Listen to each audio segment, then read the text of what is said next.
Penguin Random House Audio presenta Cuentos de Emilia Pardo Bazán. Narrado por Tito Asorey, Melania Cruz, Elsa Veiga y Joel Yáñez. Prólogo.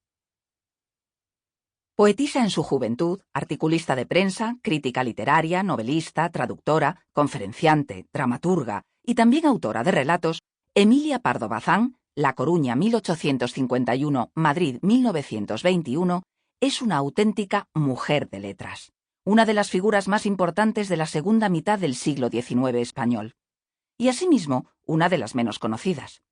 No tanto porque no esté presente en los manuales de historia de la literatura, sino más bien porque el lector de hoy asocia su nombre a una rareza dentro de una época, en teoría, gris y mortecina de nuestro país, la Restauración y la Regencia, y tan ilustre como anquilosada en lo artístico, el realismo. Por lo general, quien se enfrenta con el panorama de aquella narrativa destaca dos cumbres, Benito Pérez Galdós y Leopoldo Alas Clarín, siempre más admirados que leídos. En retaguardia observa una serie de autores, Alarcón, Pereda, Valera, Palacio Valdés, que apenas despiertan el eco de algún título aislado. Y en anaquela parte, distinta y resistente a la clasificación, a pesar de que los menos piadosos suelen caracterizarla con muy pocas palabras, una mujer, la condesa de Pardo Bazán. Casi un siglo después de su muerte, y tras el consabido vaivén pendular del olvido, el tiempo va rescatando poco a poco el perfil literario de doña Emilia.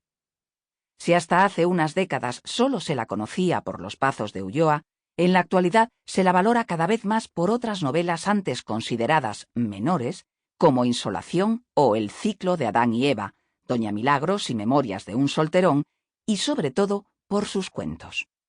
Mera cuestión de justicia.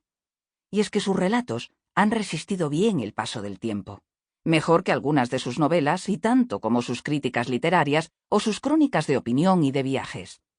No en vano, alguien tan poco dado al halago gratuito como Clarín, y mucho menos con ella, la declaró uno de los pocos autores de cuentos verdaderamente literarios de España. Se calcula que publicó cerca de 600, aunque muchos no se recogieron en libro, y bastantes siguen desperdigados por periódicos y revistas de España e Hispanoamérica, aún sin localizar.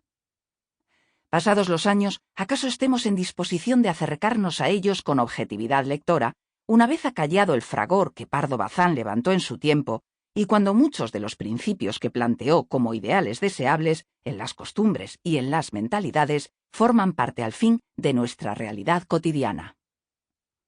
Habría que comenzar diciendo que ya en su época los cuentos de Pardo Bazán eran obras modernas, porque se apoyaban en tres pilares muy sólidos y novedosos.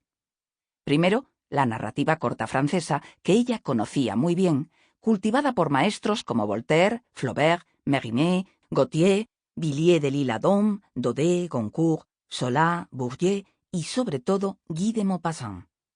Pero también por divinidades menores, Charles Nodier, Auger Mouton, Charles Barbarat, Léon de Tansou, Armand Silvestre, cuyo esprit servía de desengrasante a la tradición hispánica, por lo común, enemiga de dinamismos. En segundo lugar, las novelas y relatos rusos, Dostoyevsky, Gorki, Tolstoy, Turgeniev, que doña Emilia descubrió en sus estancias en París a mediados de la década de 1880 y se encargó de introducir y divulgar en España. Obras evocadoras y cargadas de trascendencia espiritual que dan hondura, y no pocas veces pesimismo, a sus cuentos. Y por último, su afición a inspirarse en anécdotas reales, muchas veces sacadas de la prensa, que con frecuencia recreaba en sus escenarios de ficción. Con estos mimbres, unidos a un estilo eficaz, conocedor y depurador de los clásicos españoles, durante más de 30 años, la coruñesa construyó un corpus cuentístico sin igual en su tiempo y en nuestro país. Pardo Bazán dejó varias reflexiones sobre el género, bien al hilo de su experiencia personal como escritora de relatos o refiriéndose a otros autores.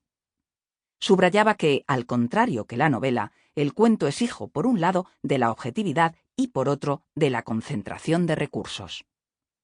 Ha de ceñirse el cuentista al asunto, encerrar en breve espacio una acción, drama o comedia. Todo elemento extraño le perjudica, escribía en su estudio La literatura francesa moderna, el naturalismo. Y también Sample complete. Ready to continue?